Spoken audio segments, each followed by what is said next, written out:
I'm as mad as hell, and I'm not going to take this anymore! So every now and then I pitched a show idea that's just so incomprehensibly stupefying, I gotta get these people in studio on the show.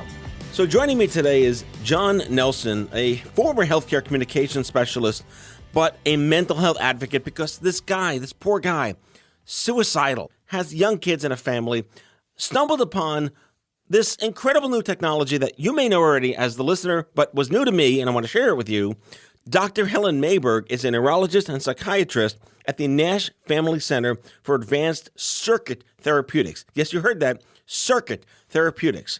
You're going to find out today how this all works, but the gist is they shoved a bunch of magnets and Radio Shack stuff in John's head, and it cured him of his suicidal tendencies. I'm making light of it. I'm making it sound quick and easy. It's not, but it is extraordinary to learn about.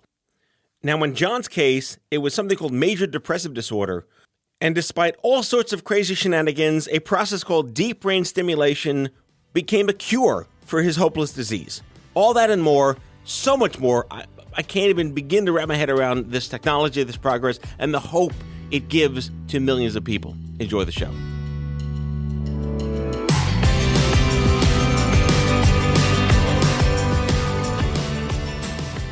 All right, John Nelson, I'm going to start with you.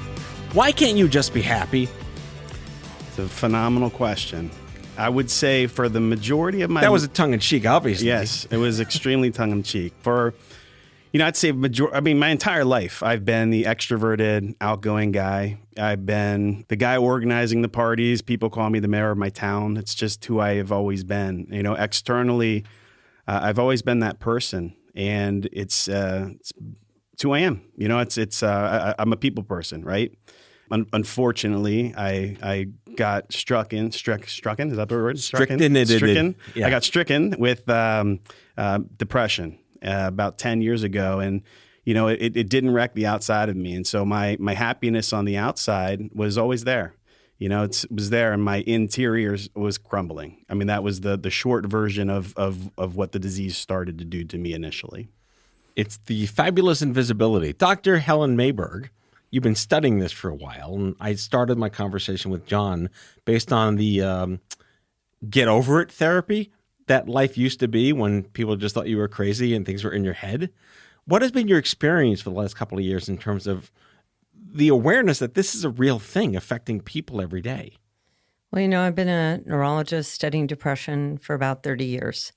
And I figured with the first brain scan finding that it's in your brain, it's not in your mind, would be the fast fix to have a change in how people saw this illness as a brain disease and not a weakness of character.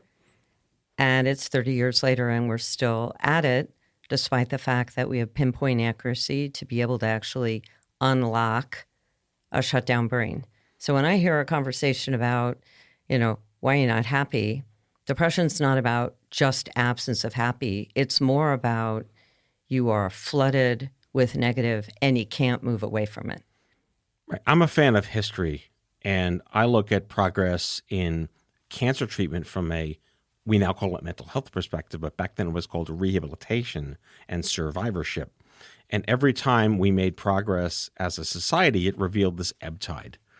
There's more things to do. My question to you, doctor, is, are we more prone to mental health challenges today than ever before, or are we just more aware of it? I vote the second, and I think the data really supports it. Take out the stressor of 2019, 2020. Why, something happened? So I heard something happened. Okay. I was holed up on the space station, and actually... That might have been the best place to be, by the way. Well, it felt like Did it. the ISS get COVID? So I'm going to research that. Go on. No, I think the big thing is that when you look at the numbers over time, that the numbers have always been there in the literature, but that we actually are more aware, and that actually people come to be able to talk about it in a way that they couldn't. In the same way, people talk about colon cancer, and there's ads with a little guy telling you to go get your colonoscopy or get that tested. in a way that nobody would talk about it. So I think public awareness has changed things. Is it, I mean, I feel like it's easy to just say that, when things were, quote, simpler. I mean, it was never really simple. Like, everyone's like, the 80s were so much better. Yeah, for simple toys and Toys R Us commercials. But global thermonuclear war was a real thing. Yeah. Hiding under your desk under wood is really going to save your life from a nuclear bomb. Yeah. So do we have different stimuli today, or is the frenetic nature of media and the internet and social media, has that just changed the way our species absorbs, stimulus? Well, I think, this is a bigger meta question is, what is depression versus what is stress? There's a big D and there's a little d in some ways. And they're not the same thing, but the word has been co-opted to mean a lot of things. And I think because the society is stressed, we have lots of ways we communicate that stress all the time, that it smears into what is lack of satisfaction with one hopes and predicts that you're able to do versus what is being hijacked by your own brain so that no matter what it is you want to do and what you could be able to do, you can't. And that's a distinction that I think we're all still having. And I think there's still a disconnect that I think John has experienced. And there may be a continuum, but I kind of am a fan of nonlinear dynamics. And you can be moving along a line, and the next thing you know, you fall off a cliff. It's been an amazing ride for me through this journey. Being stuck, so sick for so long and not really being able to talk about it, just exacerbated the disease. And, trying to stay alive and trying to continue to fight for treatments and nothing worked was my reality. And, most people with major depressive disorder, that is the reality, is you got two options. You're either going to stick through it, suffer in misery, or you're going to take your own life. And those are the two options. That's when you're a treatment-resistant person, that's where you are. And I live that daily when I go on message boards and I try to give people hope. It's the same thing over and over. And Dr. Mayberg was the first person to give me a rationale on, I was going, and we'll talk about the surgery, but when I was going in there and I said, I couldn't do this. I couldn't do certain things. I couldn't return a phone call. You called me, I couldn't return your call. Couldn't walk my dog. But that's just because I'm a douchebag. Of course. That's right. But I would at least text you back, right? Okay, great. Thank you. But that level of stuff I couldn't do. And Dr. Mayberg gave me the kind of medical validation on why I couldn't, because that's why the disease is so maniacal. You know what you should do? You can't do it. I should walk my dog. I can't do it. And then you're sitting there and you're in your head, why can't I do this? So it's just a constant mind fuck. Excuse my language, but that's come on. Have you met me? But that's what it is, right? Wait, how did you meet each other? How did the stars align that you found each other? So the stars aligned. I was in a second residential treatment program. Like I said, was doing everything in my power to stay alive. I had done transcranial magnetic stimulation. Wait. Yes. Lots of syllables. Can we back that up a little bit? Yes. So transcranial magnetic stimulation, is that what you want? Those syllables, okay. Yes. So it's TMS, transcranial magnetic stimulation. From a doctor standpoint, you want to give the doctor explanation of what it is? Yeah, what's the Wikipedia version? It is a method to tune brain circuits through magnetic stimulation applied to the outside of your head. Put a big magnet on your head in the right place, and it seems to increase the strength of how your frontal lobes work. Does it move the iron filings you swallowed in third grade? It's actually good. That's probably the only thing it did for me. Let's just say it didn't work. Because they clearly migrated north instead of south. So of the many things, all of the different medications, the therapies, I went to a residential treatment program, came home, did something called partial hospitalization plan, intensive outpatient plan. And then I said, can I do this transcranial magnetic stimulation? This is one of the latest advancements. This will work. Please, please, please. Wait, was it a clinical trial? Were you a guinea pig? Were you a subject? Or you went to Dexter's Lab, Rick and Morty? Talk us through. It's FDA approved. I did it out of my psychiatrist's office at the time in Princeton, New Jersey area. and you have to go every single day. I went every day for about 30 days. And I was in the chair. It looks kind of like a dentist chair. This thing's up in your head, goes like that for about every, 4 or 5 seconds. You're in there for about 30 minutes. I did that for roughly 30 days, which is obviously not convenient. And it was very difficult to get insurance to approve it. Well, wait, hang on. Let's discuss that. Yeah. Insurance fuckery is the endless common theme of everything I talk about and everyone on the show. Did you even have insurance? What was your plan back then? So I have, and that's the most amazing part of this entire experience for me is I am lucky and blessed to have what you would consider to be some of the best insurance out there, right? And it was horrific. The whole process was horrible. And so when you're constantly wanting to die every single day and you're trying to stay alive and you're submitting claims to get TMS, transcranial magnetic stimulation, and they get the letters back constantly that say it's not medically necessary for you, you want to throw somebody through a wall because you're basically, the insurance company is essentially saying, we want you to die because that's the option. Well, right? that's their job. Right. Well, it is 100% proof in this spot. And it was infuriating. And so I think that was the hardest part for me is I was so sick and I was pissed all the time because I'm getting this insurance denial. And then I'm pissed about the stigma, right? Like I can't be open up about this because people will judge it. They don't get it. And, my journey quickly to how we met was TMS failed. Once again, I go back to another residential treatment facility about a year after that. And I come out of that. My father is an amazing man, fortunate that he does neurosurgery and he researched a lot of different things that were out there, and deep brain stimulation being one. And he figured out through a friend of his, Dr. Capel, who's the neurosurgeon at Mount Sinai, was the neurosurgeon as part of this trial, made a call to kind of just speak to him about the trial. And I got connected to the clinical trial recruiter and coordinator and had an intake conversation with that person. And basically one of the best parts about nothing working for me ever is that I was considered for Dr. Mayberg's deep brain stimulation clinical trial. That was the pity lab. You poor thing. Come on in here now. Well, here's the kicker. I didn't get in. And I didn't get in because Good choice. Exactly right. I hadn't done ECT. And so wait, acronyms. Oh, sorry. Electroconvulsive therapy. Doc? So electroconvulsive therapy is basically rebooting your brain with electricity while you are anesthetized. And it basically gives you a generalized seizure under anesthesia. And in a way that we don't understand, actually reboots the brain. It is actually the best treatment that we have for severe depression.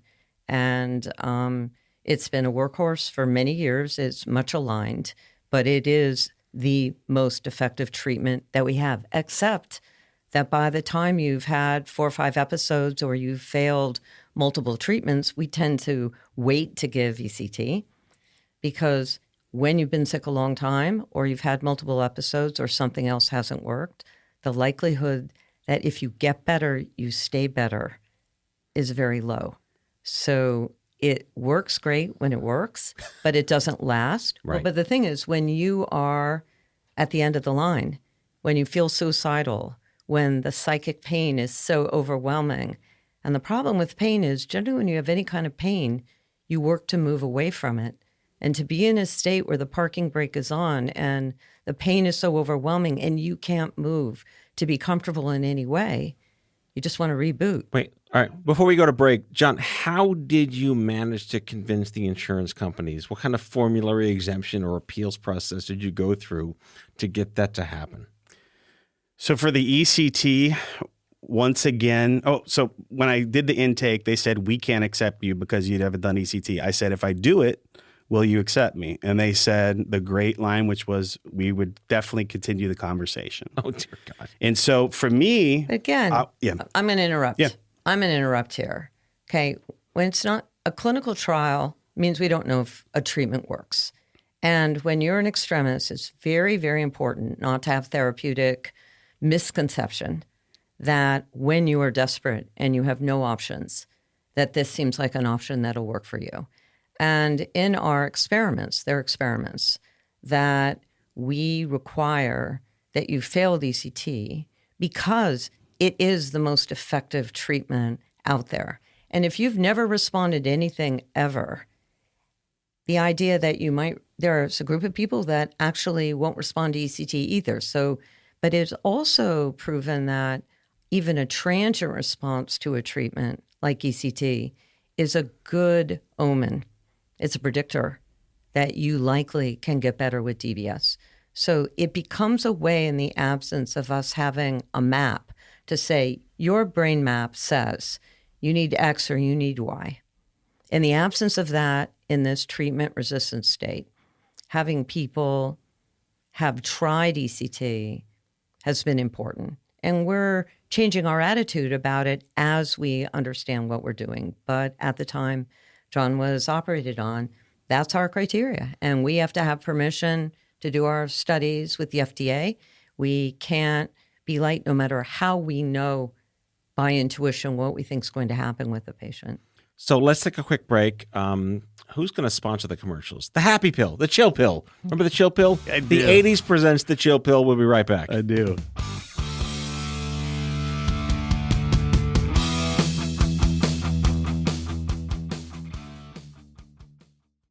Find yourself looking for a new job or change in career? Monster.com is here to help. We are not only here to bring you job postings, but also AI interview prep and salary tools, expert career advice, and top-notch resume services. We've got everything you need to land your perfect job fit. Discover the magic of finding the ideal job with Monster.com. Your future starts now. Visit Monster.com today. Your next job opportunity is just a click away.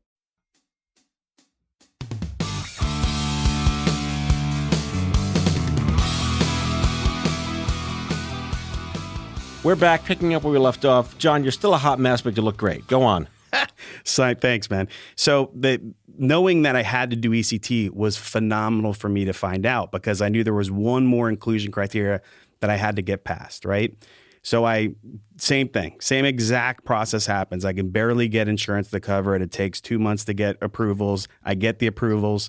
I do 13 rounds of ECT. Why it was difficult for me is I have to have somebody drive me there. I'm under anesthesia 13 times. I don't remember the people that drove me down. Like it literally, for me, I experienced all of the side effects. I didn't get any efficacy from it. But the positive from all of this, once again, was I now have an opportunity to get into this clinical trial. You had to take it for the team. Yeah. Just to get into the trial. All good, man. Sign me up. You know, I mean, it was literally living, looking at death every single day, or going under anesthesia 13 times, unfortunately having to bother people to drive me down there. I like to do all this myself, right? And I had to rely on people. That was really hard for me. Well, that's vulnerable, especially for a father and a guy. Yes, totally. All right, Dr. Mayberg, I'm still stuck on this whole tech support, turn it off, turn it on thing for your brain. How do you know it works? Well, again, we have spent many, many years to figure out a wiring diagram that we think is important for all these kinds of symptoms. Negative mood, why negative mood makes you move, and the relationship between your mood state and your movement system in the brain. They're connected. And this is as though the parking brake comes on. It's really terrible feeling, and I need to step on the gas, and I can't. There's nothing moving. My metaphors as I listen to patients is it's like there's a force field in the way. You know, so when someone says, snap out of it, well, you would if you could. You know, it's pretty easy to say, just step on the gas and drive, not if the parking brake is on. You can wish it or move it or talk it. And that's kind of the problem. And when you listen to a patient, it turns out that instead of a rating scale, everybody's got their personal metaphor of the state of being in that black hole. And the black hole isn't just sitting quietly. It is drowning. It is being sucked into an abyss, and you're working very hard to actually move yourself past it. So the intention is blocked by the chemistry. It's a little bit of a misnomer of depression as just being a chemical imbalance. It's chemistry within a particular circuit in the brain. And what we've done is pinpointed kind of the convergence zone, kind of ground zero, that all of these different connections from parts of your brain kind of meet.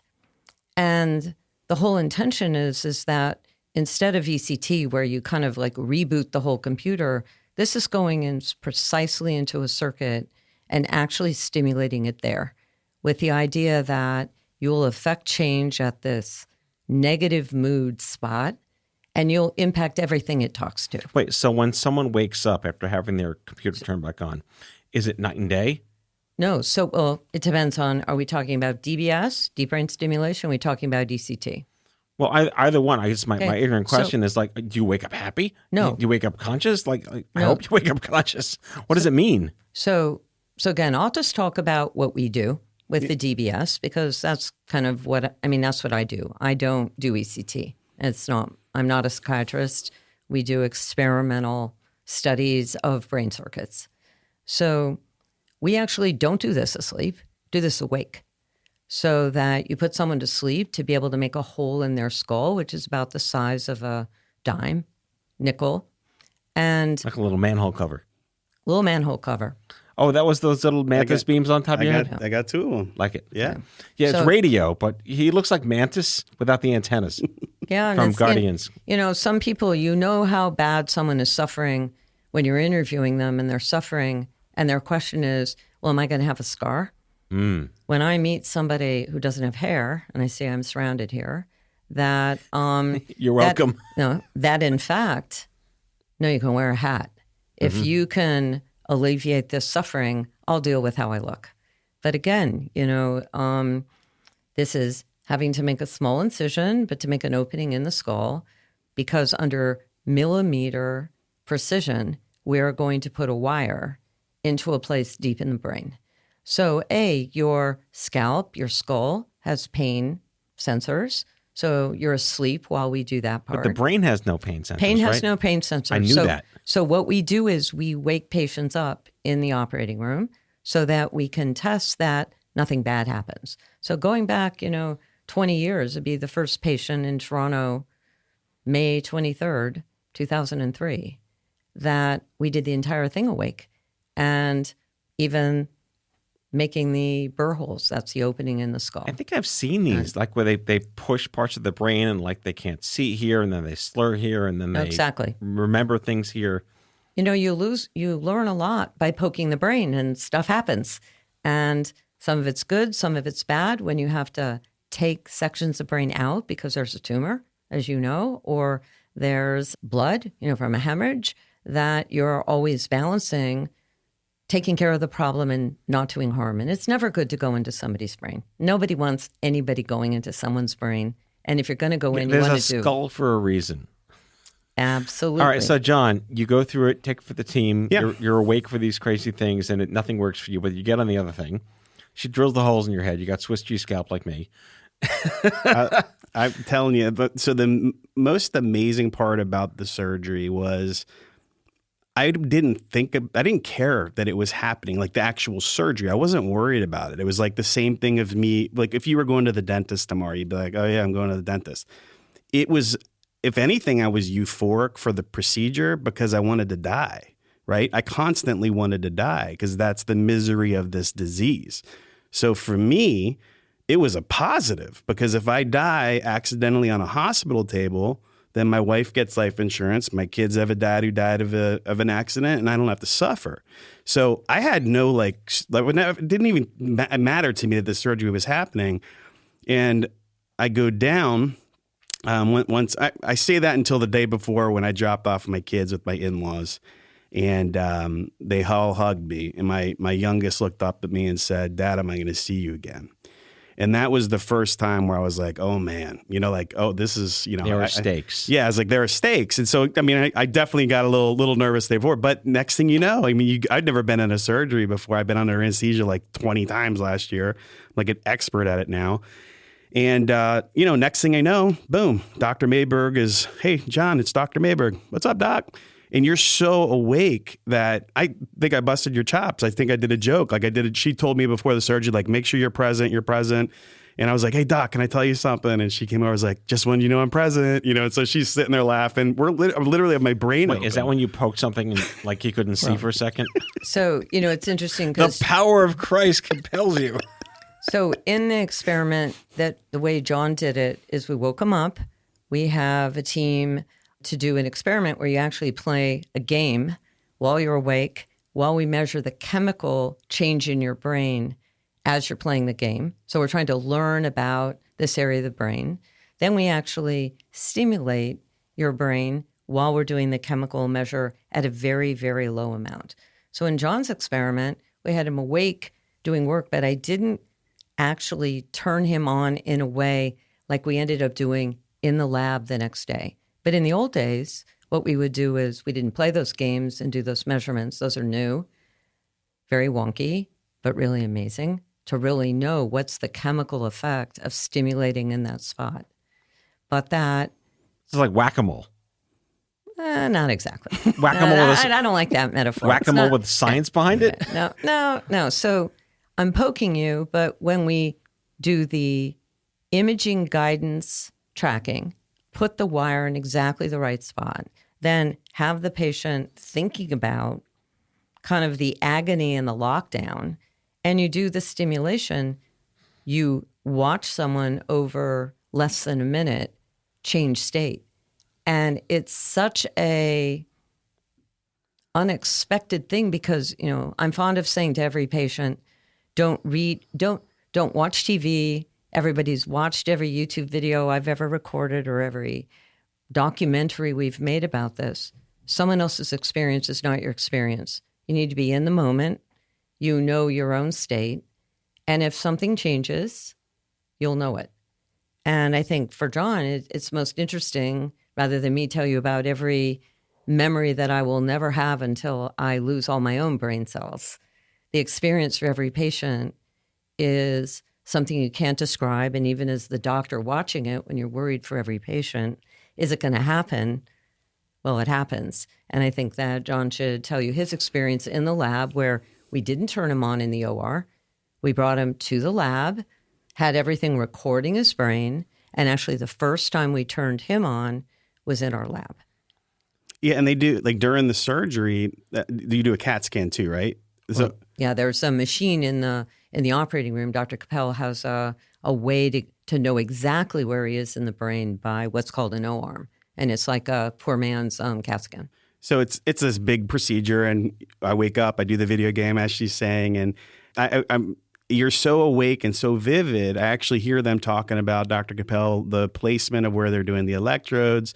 I was completely like I was just hanging out here with you guys. I wake up after the surgery. I get an x-ray, go up to my room. Maybe it's probably 8 hours was the whole procedure. Slept, woke up. I felt like I had a hangover. That was it. I was discharged around 9 o'clock in the morning, and I went up to the 10th floor to meet Dr. Mayberg and all of her colleagues. And it was an incredible experience. I'd never slept in a hospital room, so it was quite a bad night of sleep for me. But it didn't matter, They don't have the Marriott mattresses. No Marriott, no heavenly beds, as I say, right? But it was so one of the things that I told Dr. Mayberg that I couldn't do, that two things that were just frustrating for me is, I couldn't walk my dog. Like, how can I not walk my dog? Like, it's a walk around the block, man. You know what I mean? Like, I'm not saying I got to go out for miles. I couldn't do it, and the other thing too is, my lovely daughter, who is very lucky, came with me today. He was born out in San Francisco. And one of the great parts about San Francisco was the IPA, the tacos. I can go on and on and on. But the fires, we used to have fire pits all the time, man. Like if you were out there, you'd roll over with a 6-pack Anchor Steam. You have a fire with your buds all the time. I call it fat dude weather out there. You never sweat. It was incredible. And I built this dope fire pit at our house. I haven't had fire for 2 years. I haven't had anybody over for 2 years. Can't do it, And so when she turned on the electrodes the next day, and she can go over the technical parts of how it happened, but she ultimately was Dr. Mayberg and I in the lab, a lot of researchers and people helping with this, but and you have to correct me if I'm wrong, but each electrode would get turned on, and she'd ask me a very simple question, which was, do you feel like you can walk your dog now? and then we would and then take over for that part because you get the more of the technical parts. So we know in advance by the advanced imaging we do. I know which contact on the tip of this electrode in John's brain covers about 1 centimeter. And there's 4 contacts I can stimulate. And each one is almost at the intersection of different roadways. So I actually know from all of our advanced work that if Dr. Capel put it in exactly the right place and Dr. Choi checks it and says it's there, I know before we start what's going to happen, or I can predict it. Or with my fingers Amazing. with my fingers crossed. Okay, and this is not because I'm so smart. This is because we did this over time. Do one of the electrodes make them speak Spanish? I wish. Okay. I mean, the and problem. California comes in handy. Okay. I could help her cheat on her homework. So we have 4 spots on each side we can stimulate. And again, like I said, is everybody's got their own thing they can't do. I'm always looking for what's the thing you can't do, not what you aspire to do. What's a regular thing that if something changed, you'd know it? Wait, when you say can't do, you mean mentally can't do? No. So, physically? Well, again, what does it mean to be virtually paralyzed? If you have a force field around you, you can keep pushing. And if something's pushing back, what is that? I mean, that's the metaphor that every patient has their own way of saying. Some people feel like they're being sucked into quicksand. Other people feel like they're drowning and they're being pulled like upside down in a waterfall. But there is something that many people notice if they just think about activities of daily living. I just can't do the basic things. And then someone says, well, what do you mean you can't walk your dog? Well, it's like there's something in the way. Well, why don't you go around? It follows me. So if you listen to what people actually say, is it a black hole? Maybe. Is it a tractor state? Yeah, if you're a physicist. But what is it in the real world you can't do? I can't walk my dog. Well, why not? Is there something in the way? Yes. Well, what is it related to? This terrible feeling that I want to be dead. Well, which one do you want me to do? Give you a turbocharger so that you can move, or take away the dread? Well, if I take away the dread, what'll happen? I'll be able to move. Okay. So tell me when you can move. So the long story short of this with my Cro-Magnon brain hit the spot. No, it's like there are permutations and combinations of ways in which you could zap things the right way, and eventually you're going to hit the right marker where he doesn't have that force field anymore. Exactly. So the idea is we can make a prediction from knowing the exact spot from all of our maps. But the bottom line is our maps don't mean anything if when we turn it on, he doesn't notice a change. Did you have like a holy shit, I can think again moment? So that day I was so tired and I was so excited, right? The other thing too is you and I in our business worlds, right? We go to our sales meetings, our business meetings, our annual conferences, and people come in and you're there with everybody. And you realize that you're part of a massive program and a massive team, and the amount of researchers that were there to turn this thing on. And, I feel like I'm in a great way, I'm just part of this huge experiment. And, I'm excited, but I'm also very tired. I don't want to fall asleep while she's talking to me. And which is easy. Yeah. People do all the time. And so I did. So you're just kind of going on adrenaline, right? And they literally huddled. After they were done, they get together, they huddle, and they say, "You're good to go. Get out of here." And it's on, it's working. And I'm just excited at that point to see my wife and my father and give them great hugs and jump in the car. And nothing like coming off an 8-hour brain surgery and dealing with Manhattan traffic, getting home to Pennsylvania. So you know my story. Let's hear it. No, after my brain surgery, we had to endure Manhattan traffic. I actually didn't know that part, but we did. Literally, we went, and of course, my dad and I, with my head all wrapped up post brain surgery, told my wife to go the wrong way, and so we still haven't lived that one down. But all right, well, what I want to do is take one more break, Yep. and we have to do a lightning round. Yes. When we come back, I'm trying to think of remember Happy Fun Ball, the SNL skit? Yes. All right, that's our sponsor. I love it. We'll be right back. Google it, Happy Fun Ball. We'll be right back.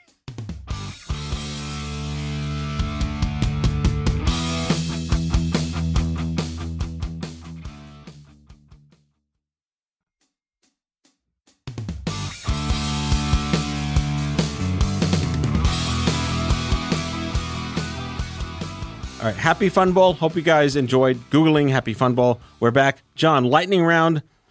I'd like to believe that not everyone is born with chutzpah. It is induced by fuckery. And we have a lot of common threads in terms of what we went through.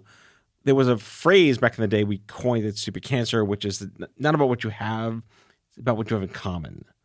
And yes, you were young, kids, job, insurance, relationships, family, things that are difficult when you're well. Talk us through the lightning rod, literally and figuratively, that I can now help other people. You know, this has been such a wild journey. And waking up from this surgery, from the day I woke up, after they turned it on, it immediately worked. I constantly had suicidal ideation. I constantly felt the poison of this disease all through my body. It was gone. I personally have been in remission ever since. And that has 1,000% fueled my fire for advocacy. And why? Because I've uncovered so many things along this journey of mine that need to be spoken about. And I mean, I could talk for hours and hours and hours, but you know, the main thing is, you know, the stigma of mental illness is absolutely asinine. It literally is killing people because it keeps people silent. Silence literally makes the disease grow bigger and stronger in people's bodies, and it makes them take their own life. And so we as a society have to open our eyes. We have to become way less ignorant about this being a brain disease. People did not ask for it, just like they didn't ask for cancer, for all the other diseases out there. And there needs to be a lot more education and awareness. And I will tell you that little things that I have learned, I'm a marketing guy, right? You're a marketing guy. When I got out of this surgery, Dr. Mayberg and team said to me, John, you need to rehab your brain. And I was like, what are you talking about? I was like, I'm not sick. This is great. And 6 weeks in, I started feeling sad and I plummeted. I immediately started isolating. I immediately started overeating. I immediately stopped going to commitments. And it was because I had the feeling of being depressed. I had the sadness. I had the emotion. I sent an email to the lead psychiatrist and I said, did you turn this device off? No, you didn't. And I talked to them the next week and they said, you're feeling a human emotion, just like sadness, just like anger, right? Just like happiness. They come and they go from your body. And that was an epiphany for me. I was like, oh, that's why there's confusion in society. The name, right? Everybody's had a feeling of being depressed before. That's the emotion, right? It comes and it goes just like the other ones. That's, let's say, on a 2 out of 10 scale, right? The disease of depression, for me, was at a 9.9, and it never, ever, ever leaves your body. That's the difference between the disease and the emotion. So just being able to talk to people in real life and let them know that, you know, these minor insights that I've taken away that I think are going to make a big impact out there, I just want people to know that it's a disease. You know, you did not ask for this. There is hope. That's the biggest thing too, is, you know, with what Dr. Mayberg and her team are doing, if you're somebody who suffers, like I said at the beginning, you have 2 options: suffer for life or die. Like, that's it. Those are your options. And, you know, there is a potential, hopefully in the very near future, that this is something that can be out there and applicable for folks with treatment-resistant depression. And it's just been an amazing to be a part of this ride. My pop culture response is when Neo in The Matrix was plucked out, he said, my eyes hurt. And Morpheus said, you've never used them. Dr. Mayberg, with your science hat on, your research hat on, and your human hat on, what is it like to see John today and how all your hard work and your team's hard work has produced a human that is vastly different in the best ways from who he was before he knew you? So I think as a humanist and a doctor, what I can reduce down what we do is we fix the brain and I return it to its owner. We don't make him somebody who he wasn't. We don't change someone's basic essence. We return you to yourself. If you have the personality, the intentionality of someone, as I've learned to watch John, all I've done is taken the parking brake off and gotten out of the way. And that what has been the learning curve for me as a scientist, for my team, is actually now that we've worked out, 30 years of work on the details, we do the surgery and the rest is rehab. And rehab is a process. If you've been in a pit a long time, you come out of the hole, the light is on, and you have to figure out you're lost. You got to figure out where you are. Emotions feel different. You got to repopulate your entire emotional bandwidth and then figure out what I'm going to do, because you can do whatever you want. So, I want to make a point about, advocacy. The key is not everyone's going to have brain surgery to be well, but that people need to be matched to the treatment that is best for them. I am crying to hear this story, which I didn't even know, about the idea that an approved procedure, TMS, ECT, in someone who has failed all these drugs, that their insurance isn't paying, that is a travesty, is a lack of mental health parity, and everybody should be in jail for actually not allowing people to get access to things that are approved. We struggle to figure out how to get these surgeries paid for. We have donations from the device companies when we are doing experiments, but these are expensive. And the idea that the things that are approved, you don't have access to when you have an illness that you want to kill yourself, makes me want to just scream. Sounds like you're out of patience. Ha ha ha.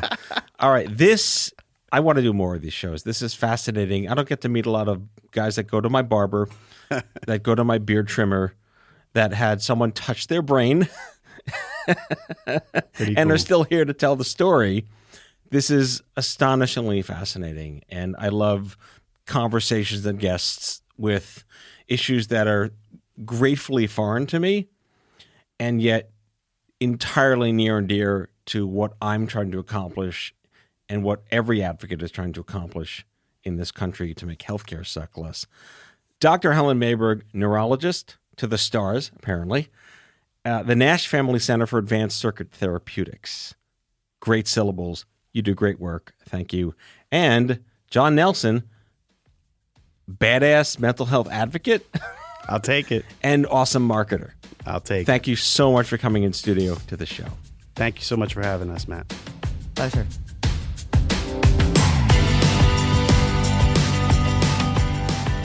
Out of Patience with Matthew Zachary is an off-script health production. The executive producers are Matthew Zachary and Andrew McDowell. It's mixed and edited by Kyle Moore. If you like the show, ratings and reviews are always welcome.